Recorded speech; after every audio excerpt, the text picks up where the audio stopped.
every day. Every day. It's Wisconsin Sports Daily with Steve Sparky Fifer, served up by Wendy's on 1250 AM and 105.7 FM The Fan. Download the Wendy's app today.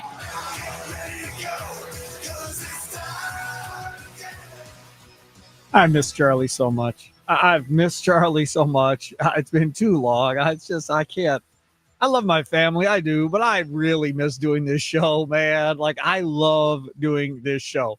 And I have not done this show since last Tuesday. It has been a week, I tell you. A week. I don't know how you ever have gone on vacation before, because, like, you don't vacation even when you go on vacation. You were still sending us stuff. Right, I mean, it's part of my job, though. Like, if I was, like, Mason Crosby, I could, come on the air at 9, be done at 11, and go about my day and not worry about things. But being the quote-unquote assistant program director, everything under the sun that happens has to kind of go through me. So it's part of the deal. I'm not complaining. I loved it. As I said, I didn't believe it when it was told to me that the Micah Parsons deal happened. And I'm assuming most people didn't believe that it was happening. And I wasn't around here. And I definitely didn't have time to stream and listen as I was on the phone the rest of the day.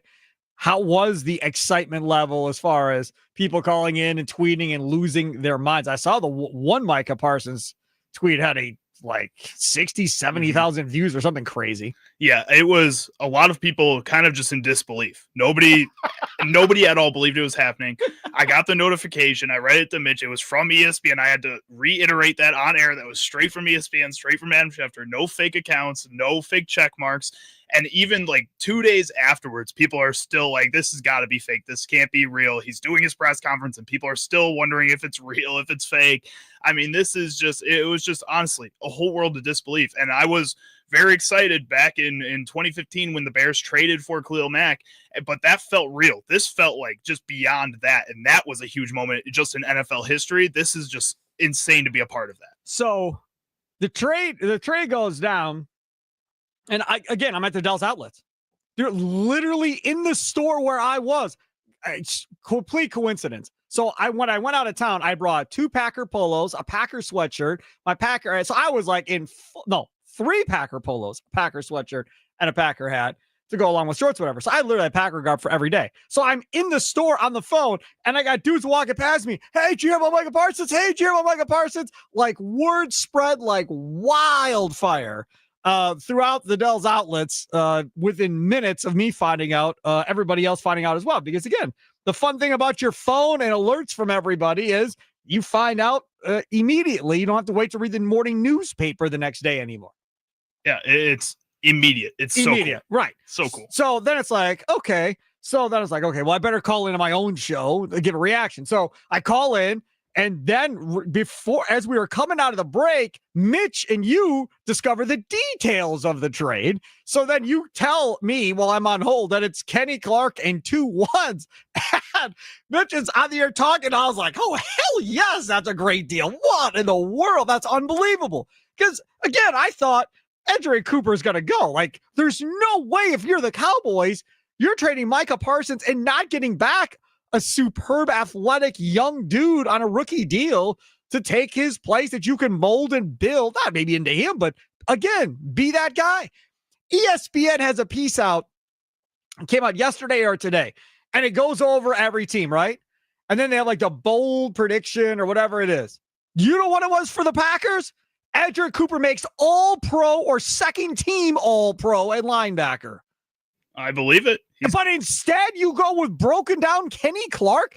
That was the choice. Now, I get it. The Cowboys can't stop the run. So you're going to go that way.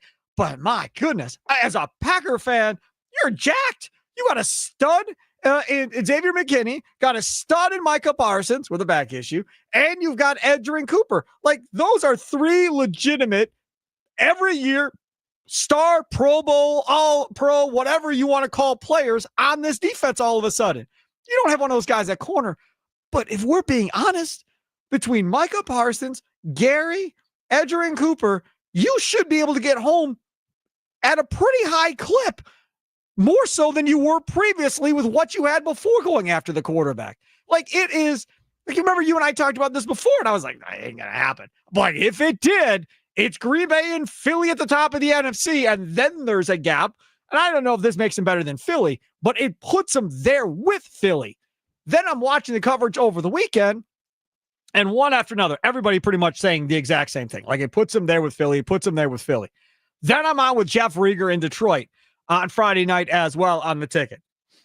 And apparently Lions fans were like, it doesn't matter. They're still not going to beat us. That doesn't change anything. And Rieger's like, he goes, I don't know what's going on here, but they ought to be just livid mad that Brad Holmes didn't do something for the Lions when they very well could have done a similar deal themselves. Because he goes to me, he goes like, well, what would you have thought if Micah Parsons would have ended up in Detroit? I was like, it's over. Division's over, and they're probably going to win the NFC. If they had Aiden Hutchinson and Micah Parsons on the same defense, done. That was the one thing Green Bay could not let happen. People would have wanted Goody fired had that dude ended up in Detroit with the Lions and not in Green Bay with the Packers, right? I mean, everybody would have lost their minds and said, well, he's out of a job at the end of the year because Ed Policy is going to get rid of him. That's kind of how it felt. When I heard this news, one of the first questions that came into my mind was, first of all, which of the other NFC North teams even had an offer on the table? I would assume every single one of them, because all three of them needed a secondary pass rusher, at least of some kind. In that ESPN piece today, they said that there were other teams involved, but Dallas would refuse to trade in the division. Which means that I think Washington was probably had an offer on the table. I don't think Philadelphia would have offered anything. I don't think they had enough to offer unless they were going to give something out there. And New York has three kind of star caliber pass rushers on the team right now. If we talk about aggressive teams, the Rams would have made sense. That would have made sense to me too, because again, that's another team that needs a secondary pass rusher. Yep. Jared Verse showed that he could be a star last season. So having a guy like Micah Parsons across from that. But then again, the other three teams that made sense in my mind were the other three NFC North teams. Again, to try to pair somebody with who they already have on that other side of the line. And then I wanted to know what the reaction of those three teams were immediately after hearing this news. What does that change for the Detroit Lions when they're game planning for week one? What does that change for the Chicago Bears as they were hoping to kind of take that next step this season? You're always laughing at the Bears, man. This is funny. So I've got the audio. We can find the audio. But the best thing I saw on this was the video that got tweeted out from FS1. And everybody's favorite guy, Danny Parkins, he just put his head down in the counter. Boom. Down it went. Like, everybody was just laughing. I'm like, yeah, Bears still screwed. Just got screwed even more, right? Even more. Then you have Kyle Brandt on NFL Network, and he has this whole thing about how Packer fans are privileged. That's what you are. You are privileged. You do not understand what it's like to be a normal NFL fan in this league right now, because you have great quarterbacks, and then once in a while you get Reggie White, you get Charles Woodson, and now you get Micah Parsons dropped into your lap, and then you don't understand what it's like to be a fan of other teams. As those two dudes are huge Bears fans and will take any shot they can at going at Packer fans, that just was amazing. Parkins putting his head on the counter, just absolutely dismayed and wanted to cry. That was amazing. And then the Brandt thing, that was equally as amazing. The question I have is this. Who do you give the most credit to for the Micah trade happening with the Green Bay Packers? Did you guys do this topic yet?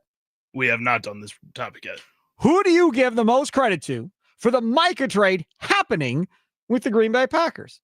Who deserves all the credit for getting this deal done, or a majority of the credit, right? You can break a pie up into percentages, whatever. But who would you give the larger percentage to as far as why this deal got done? Nicolay Love Fan Talking Text Line, 414-677-1250, 414-677-1250. Facebook and Twitter at The Fan Milwaukee. Sound off with a recorded voice message on the Odyssey app. It is Wisconsin Sports Daily, served up by Wendy's, live from the 1250 AM 1057 FM The Fan Studios, powered by the Potawatomi Sportsbook. You read that piece that Rob Demoski was a part of, and they talk about this whole thing fell apart in Dallas back in March, right? Micah and Jerry Jones. Now, depending on who you believe will depend on who you think called the meeting and what they were there to talk about. Because Micah apparently would talk to the owner of the Cowboys all the time about have leadership meetings about what's going on in the locker room and all this stuff, right? Well, when they had this meeting in March, it wasn't about leadership. It was about pay me what I'm due. So they had the conversation. Then fast forward, and then comes a call from Micah to Stephen Jones, I believe it was. And Micah's like, hey, man, you know what? I've been thinking about this. I want A, B, C, and D added to this deal. And I'm good. I think we're good. We can get all that done. Now, again, this is according to this piece. Their sources, whoever the sources are. So Stephen Jones calls up, Dad, Micah just called. He wants this, and this. Jerry goes, fine, whatever. Do it. Let's just get it done. Okay. Call back. Hey, we're good. We got it. And then Micah, at that point, apparently, according to all these sources, then gets a hold of David Melgata, his agent, and says, hey, got this deal done. We can look at it, whatever. At that point,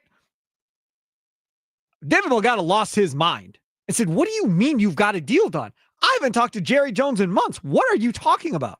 Well, no, we talked in the office and we've just been hashing this all out, whatever else.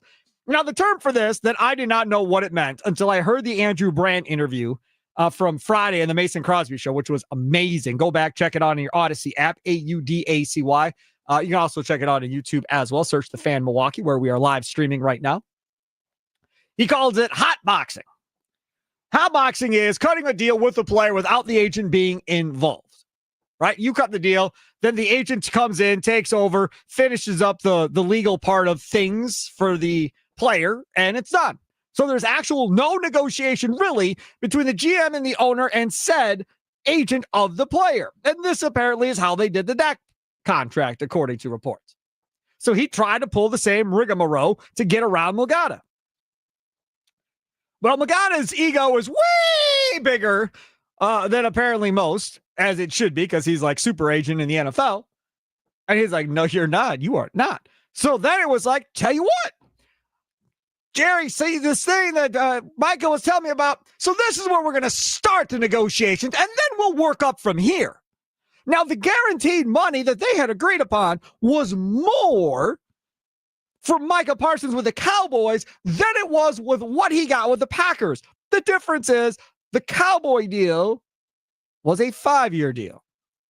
Okay? So it was a longer deal. That's how you got to the more guaranteed money and so forth. But they were going to pay him well. He was going to be that guy. And they kind of wanted to see what happened with TJ Watt, what happened with these other guys, because he wanted to be the highest paid non-quarterback. That was kind of his deal from the get. And Jerry, according to the story on ESPN, was, okay, fine, well, I'll make you the highest paid guy, whatever. We'll get to it. That's fine. Apparently, those two have had a great relationship up to this point. Well, then when Melgata got involved and told Jerry to stick it where the sun don't shine, essentially, that was it. And then. So then in the last week, beginning of last week or so, now the process picks up to, okay, maybe we will trade him if we get something too good to turn down. Maybe we will move him, whatever. Goody gets to talking to people. Now, who do you think one of his guys was? Who was his head coach in Dallas? Who happened to be Mike McCarthy? Yeah. Goody's like, Coach, let's talk, man. Let's wrap. What do you got on Micah Parsons here, man? We might have an opportunity here. What do you know? What can you tell me? And clearly McCarthy signed off and said, go get him. Okay, thank you much. So now they go to make their move for them. Now they get the parameters of the trade done. And then what happens? Then Goody goes down to Russ Ball's office and goes, hey, bud, how you doing? Doing good? Yep. Guess what? What? Got this deal done. Giving up 2 ones and Kenny Clark. You're doing what? For who? For Micah Parsons. Call Melgata. Get the contract extension worked out so we can get this thing done. Thanks, dude. See ya. Could you imagine? Could you imagine the pressure on Russ Ball to cut that deal and get that deal done? Because if Russ Ball goes at policy and Goody goes, nah, this ain't going to work. Like the numbers they want versus what we have lined up, I can't make this work, guys. This is not going to work. We can't do it. And then the deal doesn't happen because Ball says no can go. We're not doing it. That's a lot of pressure on Russ Ball to get that contract done. So then they ended up getting the whole thing done. Thursday, Micah talks to LaFleur or Zooms with LaFleur. I think it was a Zoom with LaFleur, right? As LaFleur's on, assistant coach after assistant coach are popping in, waving at Micah, They're like, hey, what's up, man? Hey, can't wait, Jeff. Whatever. That whole thing was going on while Matt gets to talk to Micah. Then you saw the video of Micah Parsons running around his place. You saw that video, right? I did see that video. And people are like, Sparky, man, you sound like Say wants to be a Packer. I'm like, that is not what he was yelling about. He was yelling about how rich he was. That's what he was yelling about. He wanted to yell. He was like, oh, I get to play in the snow. Yeah, we're going to Green Bay. Oh, man, that dog. He was like, man, I am so rich. That's what he was running around saying. He wanted. I'm sure he's happy to come to Green Bay. The question is, who do you give the most credit to for the Micah trade happening with the Packers? Nicolay Law Fan Talk, text line 414-677-1250. Facebook and Twitter at The Fan Milwaukee. Trell, North Side, you're first up on the Nicolay Law Fan Talk text line. What's up, Trell? What's going on, Sparky? Man, I'm so glad to be back. Talk about this, man. I've been itching to get on and talk about this. Okay, a couple things real quick. So, as far as the Dallas contracts, the agent was on First Take today, and he kind of cleared up some things. He said that, yes, as far as APY, it was considered he would be the highest paid, but there were some devil in the details, meaning that a lot of the contract was like a paper castle. So it was like, okay, for a number part, maybe the first year, but then the way it broke down, it wasn't really. You're talking about for the Cowboys. Yeah, as far as the Cowboys. Yep. Okay, and then next, I could go policy, I could go Goody, I could go Jordan Love. But honestly, I'm gonna tell the truth, and I give all those people credit. All those people I just named a credit. Goody, I give him a hell of a lot of credit because I've been on him harping about him closing deals. But really, the person who gets the most credit, and it's gonna sound crazy, is the agent. Absolutely, that's the answer. He gets the most credit is. Because the Packers actually, anybody who has him as their agent, Green Bay is going to have a shot to get him anytime they want to, because they built a rapport with him. I think the Packers have about 5 clients of his. Dude, they've got Xavier McKinney, they've got Jordan Love, and now they got this dude. That dude is going to build this into a Super Bowl team one way or the other. Yeah, and that's what I believe. When I really looked at this thing holistically, I said, damn, Goody. I said, you may have not done everything that I wanted you to do, and nor should you as a fan. But one thing you did, you found an agent out there and you built a rapport with him, and he had some high-level clients coming through his desk. So I think the Packers, if we are missing something still, and if somebody's for him that we need, I think the Packers will be able to get him. So I think it's a bright future. Yes. As far as this situation, but I definitely get an agent out of everybody. And like I said, all of them deserve credit, but that agent, to me, gets the most credit. No doubt. Thanks for the call, Trump. 1,000% agree. That was my answer. It's David Mulgada, man. He orchestrated this whole thing. It was like, hey, man, I want to trade and I want to go to Green Bay. That's where I want to go. Because apparently they gave him the option to go find a trade. According to that story, go find something. You find something, somebody who work out an extension, then hook us up, we'll talk. And he went to Green Bay, where Jordan Love was. You remember Kay Adams talking to Jordan Love and trying to get this thing done with Micah Parsons? You remember that? Her show page, I think, showed that clip like 10 different times after he got traded. It should. Because, you can credit Kay Adams for recruiting. Yeah, right. Exactly. I think when I look at this, Mulgada gets a lot of the credit. But at the same time, it starts with Jerry Jones being an idiot. I think we have to give some credit to Jerry Jones and with him ending up on the Green Bay Packers right now.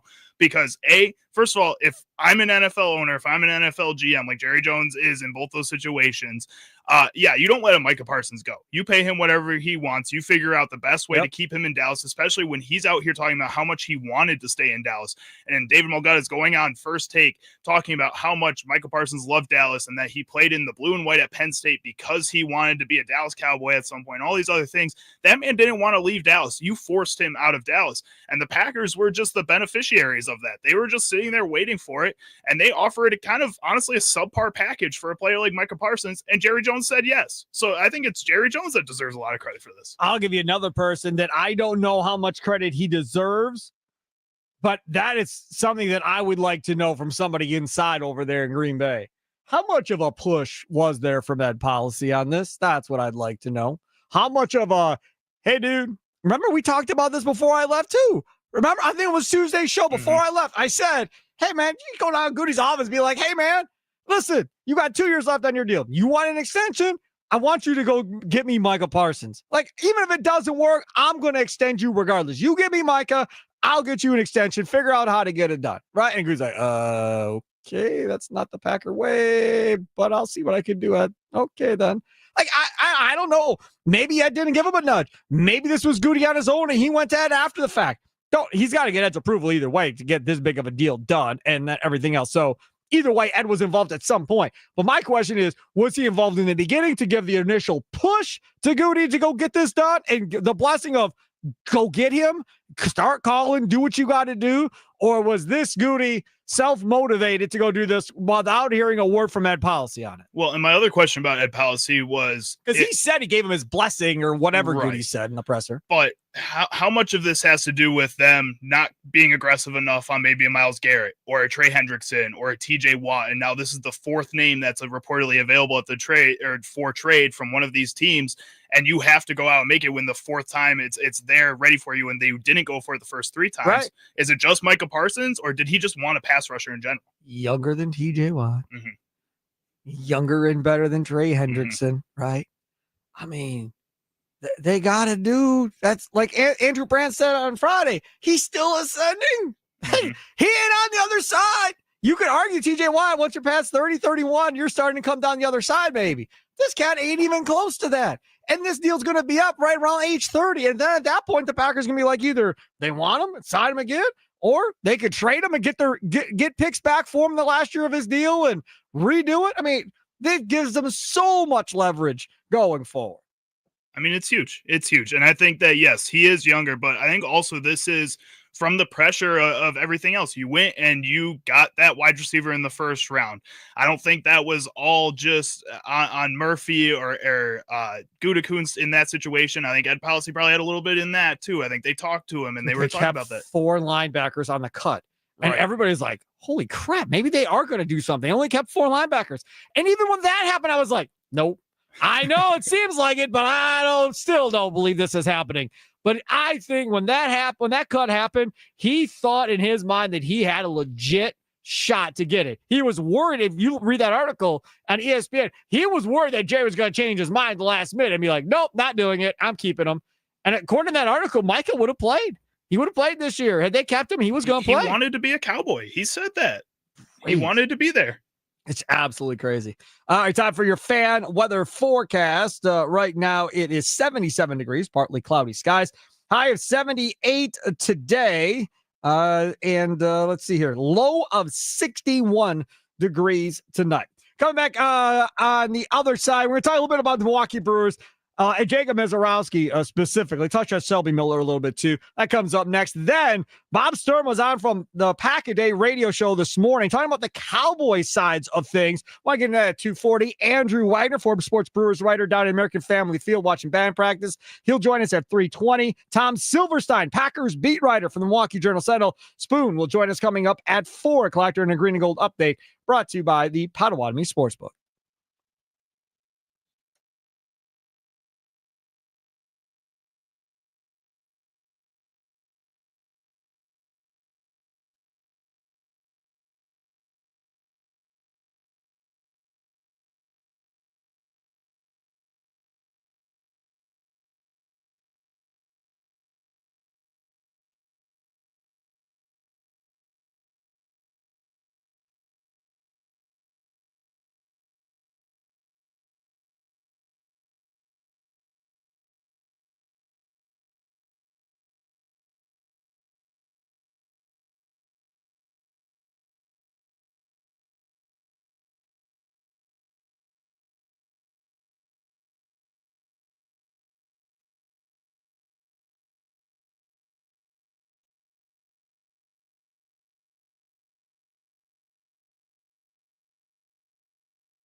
Ground ball off the mound under the glove. Here comes Contreras. He will score and we're tied. How about it? That highlight courtesy of FanDuel Sports Wisconsin. I'll be honest, I thought they were winning that game. After Collins did that to tie it up at 8, I believe it was, I was like, holy crap, they're going to do it again. Yet again, they figured out a way to make this thing interesting and win this thing. Now, mind you, that was the bottom of the 8th, and they gave up 2 in the top of the 9th, and they ended up losing 10-8, highlight courtesy of FanDuel Network Wisconsin, or Sports Network Wisconsin. Levering on the call there. The Brewers lose 10-8, but I want to talk a little bit about what is going on with the pitching on this team, if you don't mind, right? Offensively, obviously, Terang is on one right now. He's 17th of the year. He had another one. Durbin's with his 10th of the year. Freely just hit his 10th of the year a couple of days ago, too. So both those dudes, I don't think anybody saw hitting double-digit homers this year. And they've got a month left to go in the season. They both going to end up around 13 or 14 homers on the year, Freely and Durbin. Terang's going to probably top 20 the rate he's going. Mizorowski yesterday, 4 1/3, 6 hits, 3 runs, all earned, a walk, 4 strikeouts, including a home run, 73 pitches. They ended up using a ton of pitchers in that game yesterday. His ERA now is 4.5 is where his ERA is. He has given up 3 runs in his last start to the Phillies. He gave up 3 runs against the D-backs the start before that. Before that, he gave up 3 runs in 4 innings to the Cubs. Start before that, he gave up 5 runs to the Reds on August 15th. Start before that, he gave up 3 runs, 2 earned against the Cubs on July 28th. I mean, that ain't a great stretch right there by the guy that was no-hitting everybody when this whole thing started out. He's run into some big innings, right? Giving up the long ball with a couple guys on after he had done his job. You know, yesterday, the positive about Jacob Mizorowski was he wasn't walking a ton of guys, which was nice, right? You still gave up that inning, but at least you weren't walking guys necessarily at the end of the day. My question is simple. How you feeling about Mizorowski now, right? You look ahead to the postseason, you look ahead to the playoffs. Before it was, hey, man, it's Peralta, Woodruff, and Miz. That's your starting 3 in the rotation. And then Quintana and Priester, not sure how that's all going to work out. But those front 3 are definitely the front 3. And on all these shows on MLB Network and so forth, because ESPN doesn't talk baseball, MLB Network, they have all the shows, DeRosa and those guys talking about how dangerous it was going to be for these front 3 guys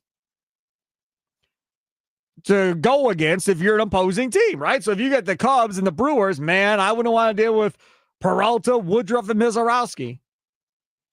Are we still feeling the same way? Are we still feeling like Mizorowski is that 3rd starter in a playoff rotation right now after watching the last month or so of Jacob Mizorowski? And again, there was the injury, right, in between there where he got hit on a comebacker. He did pitch after that, by the way. But he did have that break where he wasn't throwing. Nicolay Law Fan Talking Text Line 414-677-1250. 414-677-1250. Sound off with a recorded voice message on the Odyssey app. Charlie using Tommy Wirtz, Other Side of the Glass. We'll play those back on the air when we get them. Facebook and Twitter at the Fan Milwaukee. It's Wisconsin Sports Daily, served up by Wendy's. Live from 1250 AM at 105.7 FM, the Fan Studios, powered by the Potawatomi Sportsbook. Streaming on your Odyssey app, AUDACY, as well as on YouTube. Search the Fan Milwaukee. How are we feeling about Miz now? John in Franklin, you're next on the Fan. What's up, John? What's up, Sparky? Well, I'll tell you what's up. This is our first post-Packers get Micah conversation, my brother. Yeah, it's crazy, man. I don't know. I don't know what else to say. Like that Micah deal is the biggest deal we've had since Reggie White. Woodson doesn't count because nobody in the league wanted Woodson. So that doesn't count. But what does count is the Reggie White deal. So it's Reggie White and then Micah Parsons. And you and I have been talking about our teams not going all in. Well, yep, finally. Our guy went all in. So now here we are, and let's see what happens, right? No doubt. But, yeah, dude, I think the word panic has been used on some of my commentary. And, I'm Chuck Freeman crawling under the table when our relievers are coming in after the 6th, 7th inning. because it seems like the first thing these guys do is put a runner on base. And one guy in particular, I'm really kind of done with. And I know you shouldn't be done, but Shelby Miller, dude. But don't worry, he's going to be done regardless. He's going to be done regardless. He felt a pop in his elbow or whatever yesterday after he threw a pitch. So I have no inside information, but I would guess he's probably done for the year. And I'm not trying to, if the guy's hurt, I'm not trying to, and oh my God, I'm not trying to, to rejoice in that in any way, but it's just, you're watching the end of these games and this offense keeps coming back. And like yesterday, we all thought we're going to win. And then what do? We just give the lead right back again. It's just, it makes you sick to your stomach. But we built up enough of a lead that I guess we can roll with some of these punches. But it'll be interesting to see who they bring up and what they kind of do to try to fill these roles, because these are high leverage innings that we're going to need to start covering here. I think it's going to be Robert Gasser will be the guy brought up. So they stretched him out to be a starter. Now they're going to reel him back in to be a couple inning reliever here down in Nashville. So they're going to adjust him down there probably for 2 or 3 or 4 games, and then you'll probably see him up by the middle of the month. Gasser will probably take the DL Hall role in the bullpen would be my guess.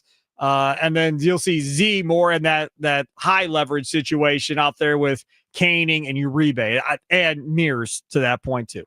And Sparky, as far as Miz goes, it's great that the kid can throw fire, but this is a major leagues, and it's a game of adjustments, and these guys can eventually catch up to 101. Sure. So they're going to adjust to him, and he's going to have to figure out a little way to adjust back, and how well he does that will determine how well he goes moving forward. And I have trust in our coaching staff to get that done. I really think, thanks for the call, I really think they're going to use him like Josh Hader.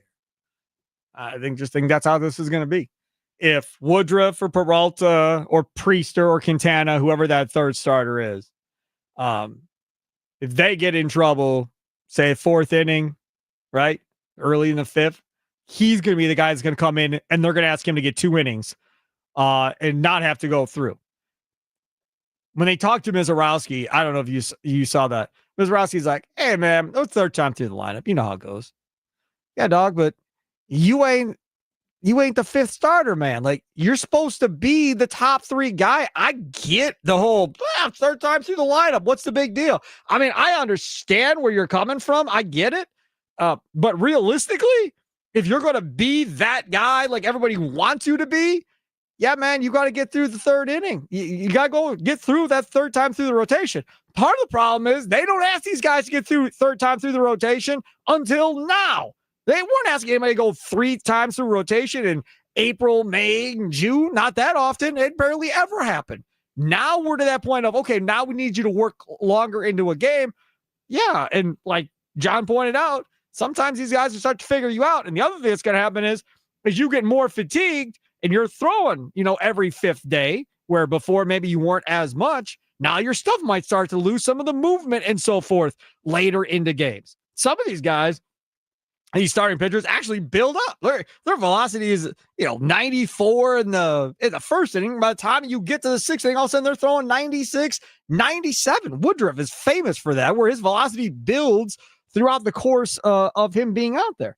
And again, Woodruff is another guy. We're talking about Miz, but man, I get he had the air, whatever, had some bad defense behind him, but Woodruff is another guy that if you look back at his last couple of starts, there's something there too. Some question marks there too of he's got to work it out. We all knew coming in after they put together that winning streak that there were going to be bumps between that ending and the season starting. Folks, don't panic, right? Chill, relax. It's okay. Like right now, if I was a betting man, I'd bet them to win the next 2 games of the Potawatomi Sportsbook. Go look at their schedule. They've been on a win 2, lose 2 thing for like the last 4 series, I think. They win 2, they lose 2. They win 2, they lose 2. They win 2, they lose 2. That's what this has been. And now they've lost 2. So I'd assume they come back in these next 2 against Philly. They win the series. You get another game above 500 after the series, and you move on. This is the toughest series you have left. This is it. After this, the rest of these teams are all teams that are beatable and teams you should beat. Philly and Toronto are the 2 toughest teams left on your schedule. You took 2 against Toronto, and now you're in a position possibly to take 2 against Philadelphia, depending on what happens the next couple games. Don't freak out. Keep buying your tickets. Keep going to American Family Field. I prefer you get louder in moments when the Brewers are at bat with something on the line, because y'all were quiet yesterday until they tied it. Then we finally got the let's go Brewers chance, but they could have used that 3 batters before that. Like, get going. Put pressure on the pitcher earlier, late in a game when they need you, not after you tie the game. But again, I'm not going to complain. It was a sold-out crowd, damn near sold-out crowd from what I saw yesterday. So that was good. KJ, West Dallas, how you feeling about Miz now? Man, I don't know, Sparky. I need to be watching YouTube so I can see you with your pom-poms. No, I don't got pom-poms. I got my sour jelly bellies, though, that I've been eating because I haven't ate all day. Yeah. Yeah, well, I'm not feeling the same way you are, as rah-rah as you are. You just need more sugar. You just need more sugar in your diet. That's all you need, KJ. I don't put no sugar in my diet, man. That's the difference. I'm like Ram. I'm on a non-sugar diet.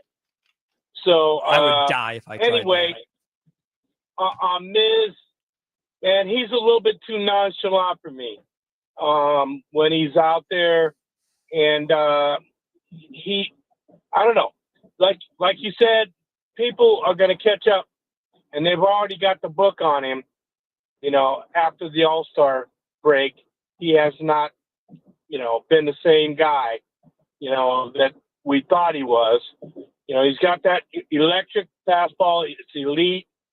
But if he doesn't land his other pitches, man, they just sit on that pitch. Right. And guys are going to catch up with 100 miles an hour. You know what I mean? So he's got to learn how to pitch.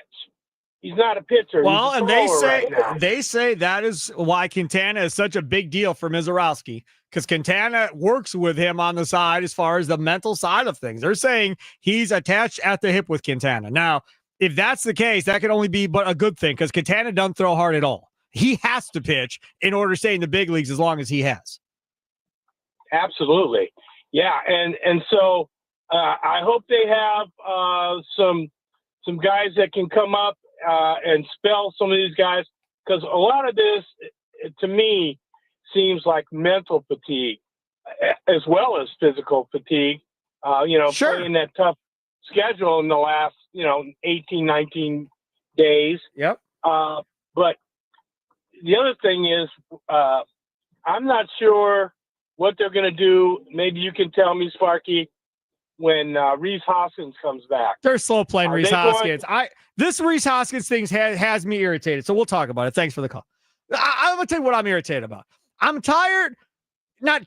irritated by Murphy saying pretty much, well, we're kind of happy with what we have right now. We don't have to really bring them off the books to the 19th, or is it the 9th? Whatever it is. They don't got to bring them off the books, so they got time, right? So pretty much Rhys is probably ready to come up here, but they don't want to have to make a decision between Bowers, Jake Bauer, and Siegler at this point. They're going to have to cut Jake Bauer. He's gone. I'd love for you to tell me that you're going to send Siegler back down, but we all know you love him for some reason, so that ain't going to happen. So I bet you that's going to be the deal. Jake Bauer's going to get released, and they're going to bring up Rhys Hoskins, and they're giving Jake Bauer every chance to get hot, to probably try and prove himself that he doesn't, belong to get cut. But that's going to give him 3 first basemen, and really 4, because Monasterio plays first too. You think Tommy Wirtz is going to quit the leadoff show if that happens? He literally texted me over the weekend and said Jake Bauer is horrible right now. He's even owning up to it. Yeah.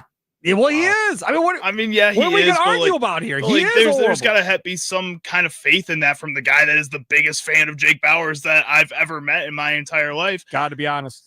I mean, yes, you do have to be honest. And I think with Jake Bauers right now, what we're seeing is not good enough, especially when you're getting guys like Andrew Monasterio, who's stepping up and playing really well in place of Joey Ortiz to this point. When you have guys like Caleb Durbin, who is making the most of his opportunities, it felt like that was something Jake Bauers was doing last season a lot with this Brewers team, is he was making the most of the opportunities he was given. This year, it doesn't feel like that. Jake Bauers was hurt and was out, right? Yeah. In August, he was in 4 games, had 6 at-bats, hitless. And then he was hitless yesterday, so 0 for his last 9 there. The last game he had before he went on the IL was July 18th against the Dodgers. He was 0 for 3 there.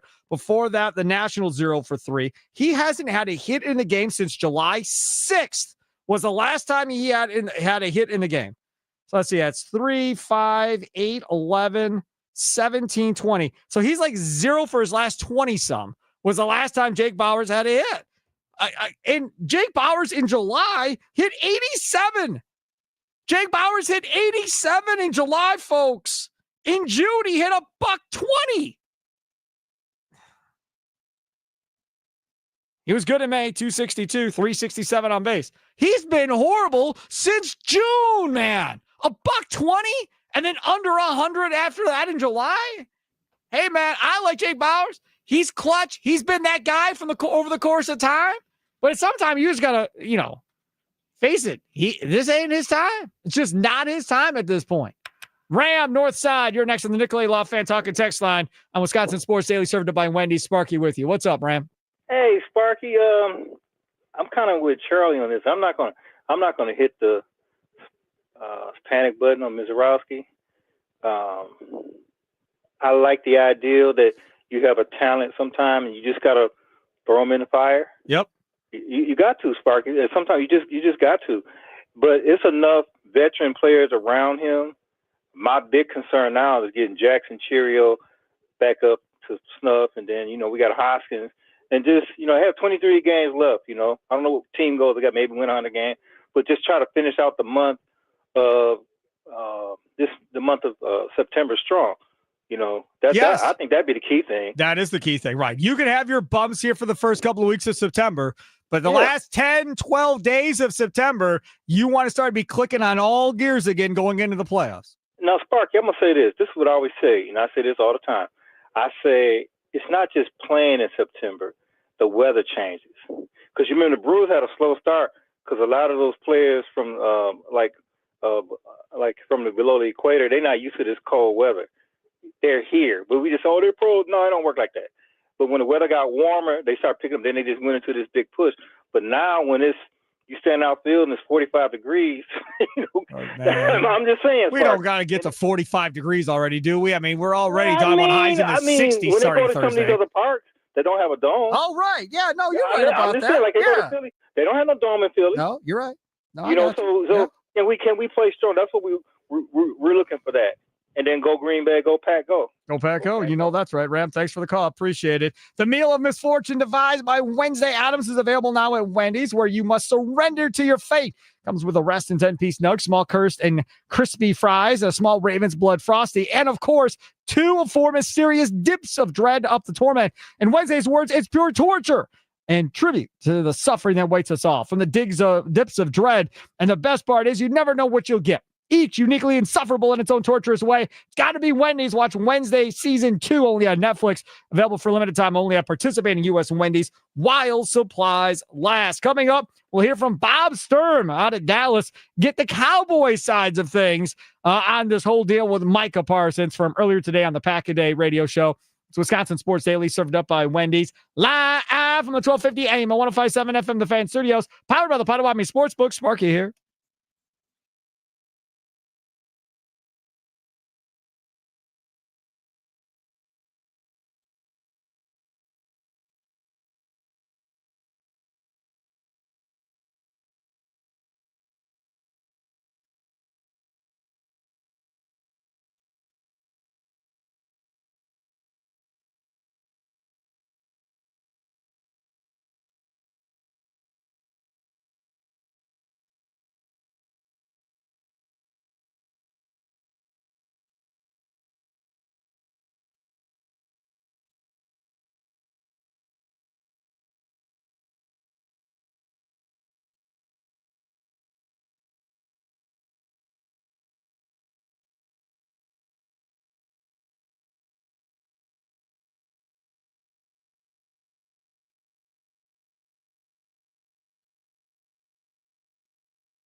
Welcome in. Wisconsin Sports Daily, served up by Wendy, Steve, Sparky, Fifer, Charlie Hughes, and other side of the glass. Tomorrow, this show on the road from 2 to 5 at the Broad House.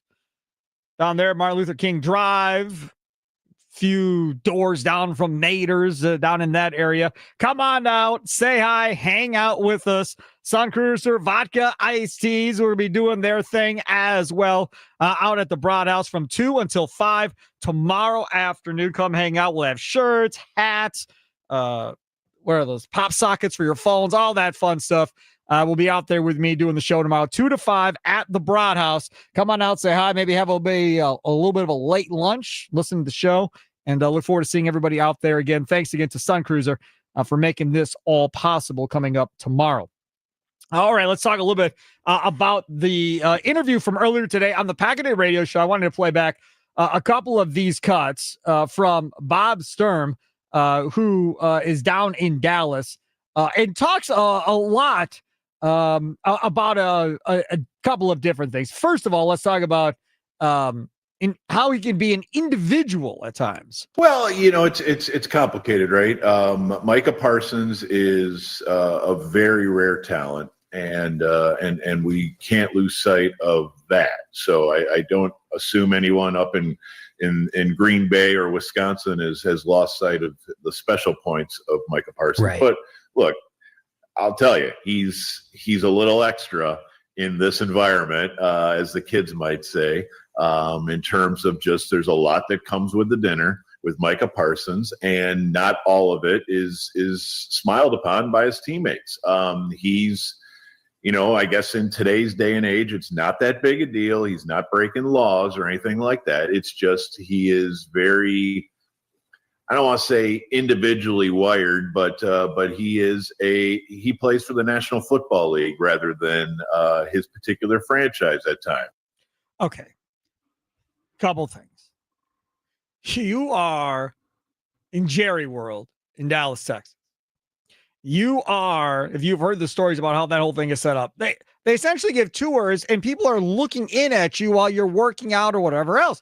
You're like a zoo animal inside of this thing, right? Because Jerry is about entertainment at the end of the day more than Jerry is about anything else. I saw somewhere on social media, somebody said if God came down and said, Jerry, this is God, I'm going to let you win the next 3 Super Bowls, 3-peat, but you can do no media interviews. The person said he'd say no deal. Nope, I'm good. I don't need the Super Bowl rings. I'm not going to stop doing media. I'm good. I'll give up the Super Bowl rings. And I laughed at it, and then I thought to myself, man, he might say no deal. Because can you imagine Jerry Jones not being in the center of the spotlight, not doing interviews, not doing his radio show, not doing media? I mean, that man, as an owner, does more pressers than any other owner in professional sports. It's not even close, Charlie. That's what he loves the most, I think, about owning the Dallas Cowboys is having his name in the news, doing crazy things.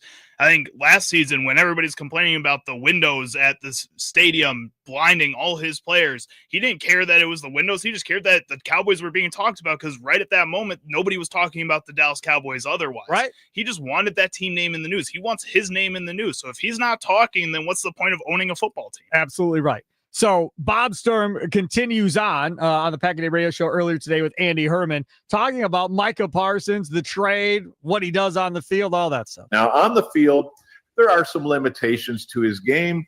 There are some questions he needs to answer. But for the most part, this is a special football player who wrecks games.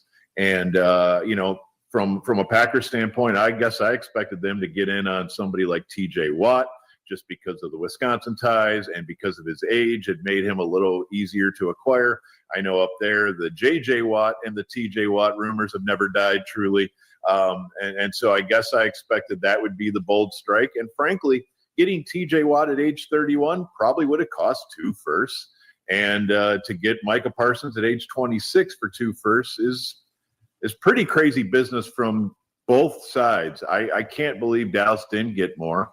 I believe there was way more to be had if they didn't paint themselves in the corner. But it's over, and both teams now see if they made the right move. This is the one thing where my issue lies. This whole thing about he doesn't play the run. I don't care. I really, truly, 1000% do not care. All I care about is getting running backs in the backfield when you run blitz, right? If you're lining up in linebacker, getting to the quarterback, whether it be a hurries or sacks, making that dude feel uncomfortable, drawing a double team so Devontae Wyatt can wreck somebody and get into the backfield and get a sack. That would be nice.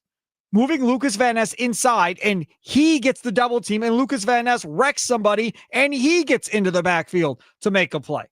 That's what this is all about at the end of the day. I am not getting Micah Parsons because I'm trying to stop the run. I'm getting Micah Parsons because I'm trying to take the quarterback out. That's why I'm getting Micah Parsons. And if you're trying to justify to yourself in Dallas, Texas, that, well, Kenny Clark's going to stop the run better, so we're good. Man, oh man, oh man. I can't wait to see what they're talking about at the end of the year in Dallas, Texas, after watching Kenny Clark for a year. Kenny Clark, nice player. Nice player, good player. Rec game player? No. All pro? No. Not, he's just not. Good player, yes. Great? Absolutely not. Micah Parsons, defensive player of the year? I believe he's the favorite to win it. Has Kenny Clark ever been close to the favorite to win defensive player of the year? Has he ever even been on the list? No. Not that I know of, no. But please try and sell yourself on why you did well in this, right? I mean, if you're a Cowboys fan, you're praying that Jordan Love gets hurt because that's the only chance you got of this team being bad is if Jordan Love goes down and they win, 6 or 7 games. And they may win more than that with Malik Willis. Now, I don't know. We'd have to wait and see, but that's what they got for hope. That's all they got. There's a couple of the clips from Bob Sturm from earlier today on the Pack-A-Day radio show. Potawatomi Sportsbook, they'll take you to and from the game at American Family Field. Day off today. We'll talk with Andrew Wagner of Forbes Sports. We go inside the clubhouse, brought to you by Focus Baseball, coming up at 3:20. But back at it tomorrow against Philly. To and from the game, Potawatomi Sportsbook. Got to make a same-day wager or make a purchase in the Potawatomi Sportsbook, and you can get on their shuttle starting 1 hour before the game, going to 1 hour after the game. It is perfect. Free parking in their parking garage. Costs you nothing, right? When you get on the shuttle, I always say, make a bet on them to win before you leave, because more than likely, based on this year, they're going to win more than they're going to lose. Go to the game. Hopefully they win. Come back, cash that ticket, and you bought yourself a couple drinks at the game on the money you won on your ticket at the Potawatomi Sportsbook. Take advantage of it now. To learn more about this, go to potawatomi.com/sportsbook. Potawatomi.com/sportsbook. It's Wisconsin Sports Daily, served up by Wendy's, live from the 1250 AM at 105.7 FM, the Fan Studios, powered by the Potawatomi Sportsbook. Sparky here. Charlie using other side of the glass. Quick timeout. Coming up next, will this Micah trade be a great deal for the Packers, regardless of what happens in the future? There's a Bucs tie-in. Stay tuned.